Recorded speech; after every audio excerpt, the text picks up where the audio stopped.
Today, we embark on a fascinating journey through time to discover the story of a visionary man and the company he founded. From his humble beginnings as a young mechanic to fulfilling the dream of creating one of the largest companies in the world. This is the story of Louis Chevrolet, a visionary pioneer who left an indelible mark on the global automotive industry. Chevrolet Motor Car Company.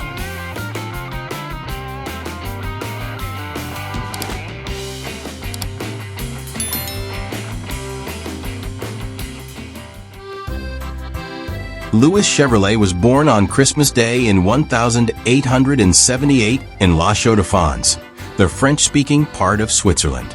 He spent his childhood with his family in the quiet village of Bonfal, known for its dairy production.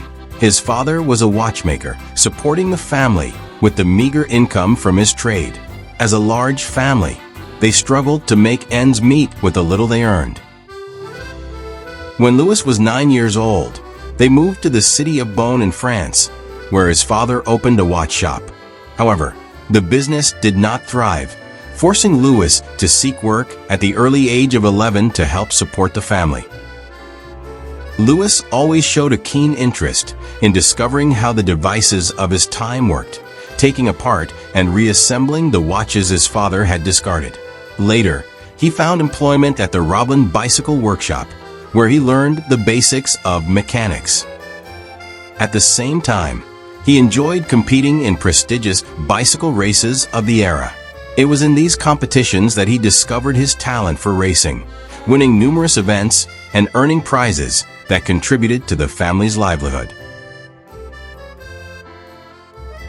While working on bicycles, Louis was once sent to the Hotel de la Poste to repair a steam tricycle owned by an American. It turned out that the tricycle Louis had skillfully repaired belonged to none other than the millionaire Vanderbilt. Impressed by the young mechanic's talent, Vanderbilt encouraged Louis to go to America. Shortly after, Chevrolet left for Paris, which at the time was the European center of automobile production.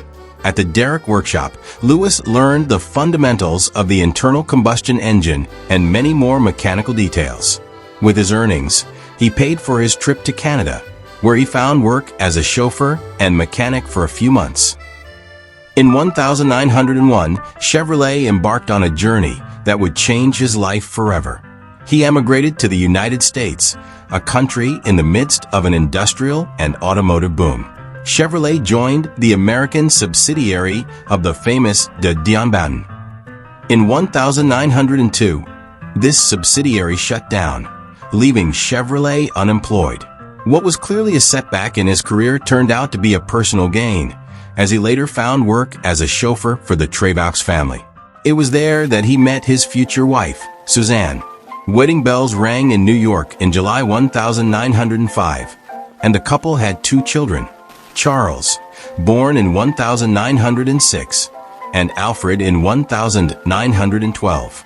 With a family to support, his talent and experience opened doors for him in the budding automobile industry, working for prestigious brands like Buick and Fiat. Chevrolet's successes as a race car driver influenced his career. One of his greatest achievements was winning the prestigious Vanderbilt Cup in 1905, where he impressed the public with his ability to drive at high speeds. He also set land speed records on several occasions, making him a prominent figure in the booming automobile market. Shrewd investors began to take notice of the bold and innovative Swiss driver, including William Durant, the charismatic financier from Boston. The two met while Chevrolet was driving race cars for Buick. Not long after, in 1911, Durant and Chevrolet pursued an ambitious dream: to create a car brand accessible to the public that could rival the Ford Model T. This was how they founded and registered the Chevrolet Motor Company in Detroit. Durant, who had previously founded General Motors in 1908, was an enigmatic character. His biographers described him as a charismatic industrialist of the early 20th century, as charming as he was stylish, an enthusiast and adventurer, not only in financial terms.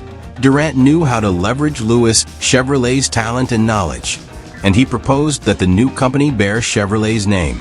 Louis quickly agreed to this much-appreciated offer. A year after creating the Chevrolet Motor Company, 4 initial models were produced for the Chevrolet brand.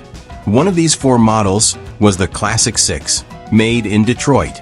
This car was equipped with an inline 6-cylinder engine, which gave it superior power and smoothness compared to many of its competitors at the time.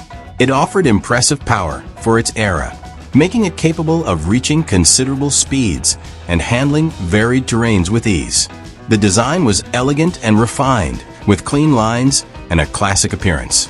Its interior was designed to offer comfort and luxury to passengers, with spacious seating and high-quality materials used in its construction.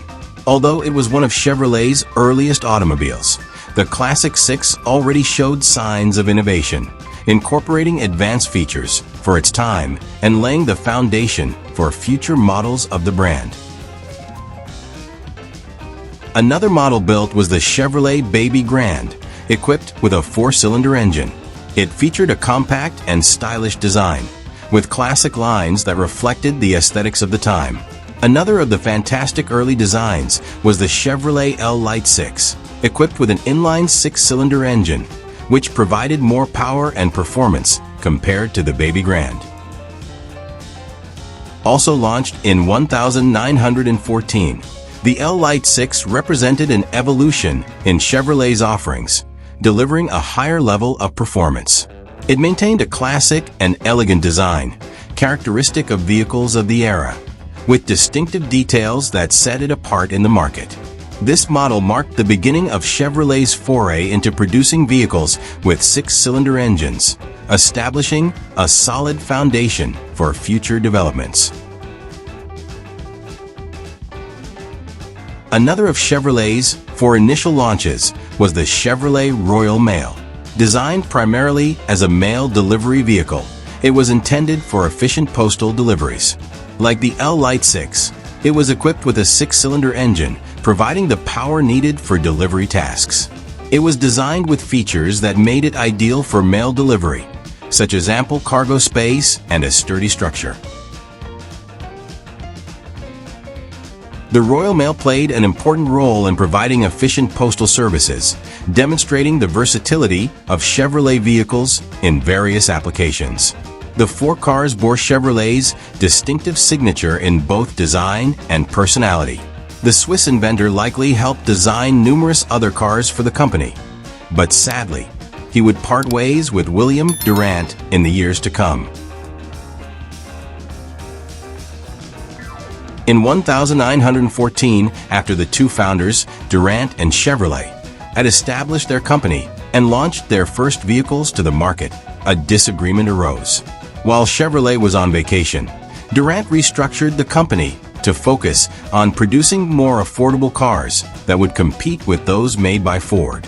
Chevrolet took this as an insult, as he had always been interested in building high-powered speed cars and other exclusive models. In 1916, following this series of disagreements with William Durant, Louis Chevrolet was forced to resign from the company he had co-founded. Despite his initial success, Chevrolet felt frustrated by his lack of creative control and Durant's strategic decisions. Louis sold his shares and left the company. His former partner, with the $16 million earned in 1916 from Chevrolet sales, bought back General Motors shares, once again leading the corporation and achieving what had truly obsessed him. This led to Chevrolet Motors becoming part of General Motors, marking a new direction for the company. Later, Durant would be ousted from both Chevrolet in 1919 and GM in 1920. After the split, Louis Chevrolet moved to Indiana and focused on his personal life. He remarried and had 2 more children. In his professional life, he continued pursuing his passion for engineering and engine design. Louis Chevrolet returned to his love for auto racing and his interest also shifted to designing modern cars to compete in races. Chevrolet never lost his innovative spirit. In 1921, he designed the engine for the Chevrolet Indy 500, which won the inaugural race at the Indianapolis 500. This success brought him a brief resurgence of recognition and prestige. The money Louis earned from selling his shares in Chevrolet Motors was invested in a new company called Frontenac Motors, which later became associated with the Stutz Motor Company. Together with his brother Arthur, they focused on manufacturing cylinder heads for the Ford Model T.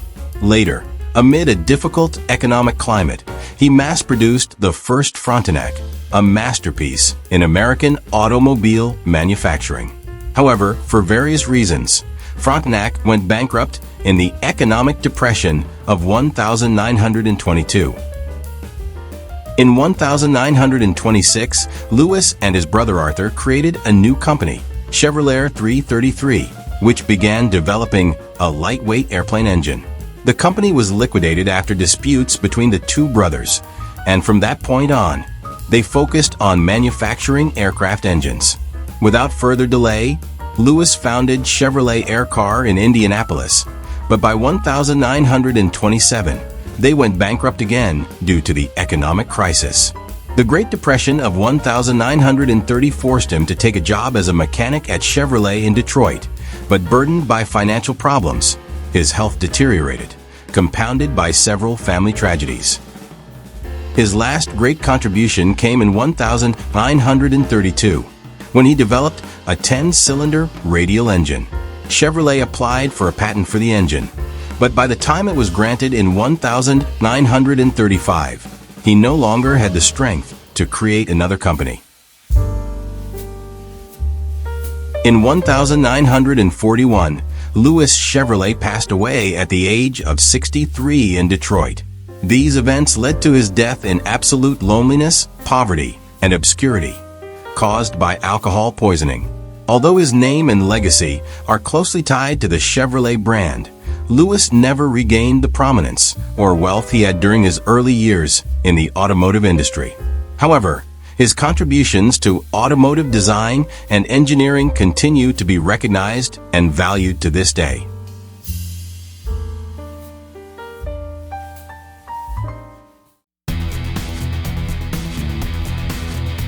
The Chevrolet Motors Company began expanding globally thanks to its contributions during World War II, with cars, trucks, and other types of machinery.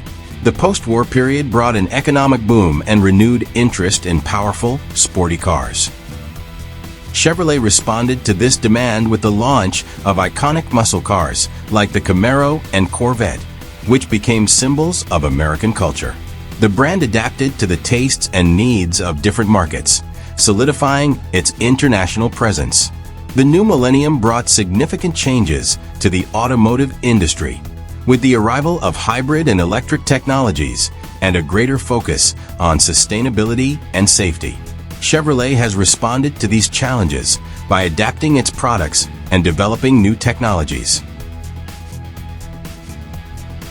In 2009, General Motors filed for bankruptcy during the global financial crisis.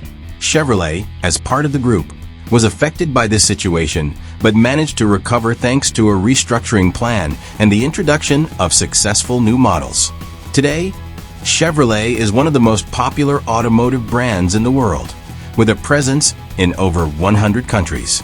Chevrolet continues to innovate and adapt to the needs of modern drivers, focusing on electrification, connectivity, and autonomous driving. The brand remains true to its legacy of providing reliable, affordable, and exciting cars, with a distinctive design and a pioneering spirit.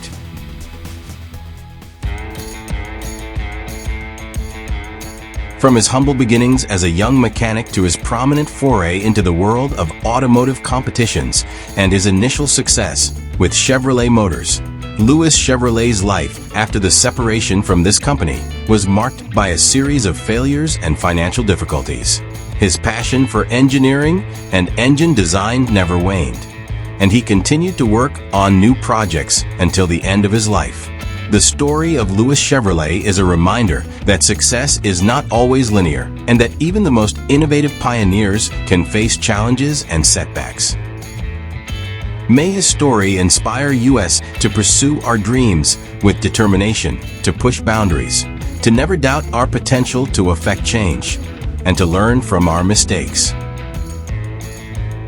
Thank you for joining us on this journey of discovery and learning. Until next time, don't forget to subscribe, share with your friends, and give us a like. Don't give up. The best is yet to come.